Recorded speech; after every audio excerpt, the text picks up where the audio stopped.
Magandang araw Luzon, Visayas at Mindanao Sabah. Isang mabilisang update po tayo ngayon mga kababayan dito po sa sinapit ni Kim Hee-jun. Ang kalaban po ni Naoya Inoue ay bumagsak po ng round 4 lamang. Matapos po na sumabay si Inoue sa kanya ng round 1, round 2, round 3. So halatang halata naman po mga kababayan na pinagbibigyan lang ni Naoya Inoue itong si Kim Hee-jun. At nung round 4 nga po ay talagang hinamon siya ni Kim Hee-jun na lumapit.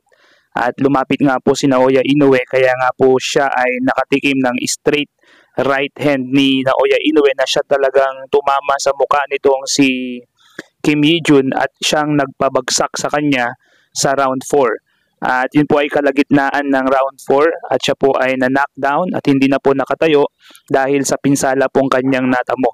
So yun lamang po mga kababayan ang nangyari dito sa laban ni Naoya Inoue. Medyo boring mga kababayan pero ayun, nagdiriwang na naman si Naoya Inoue. So yung mga prediction na hanggang round 2 lang si Kim, of course hindi po yun ginawa ni Naoya Inoue na mangyari. Although round 1 pa lamang ay kayang-kaya niya. Pero ganun pa man din, in fairness naman dito kay Kim, no? Nakatama rin naman siya ng ilang sunod-sunod na malilinis na patama sa mukha ni Inoue. Okay?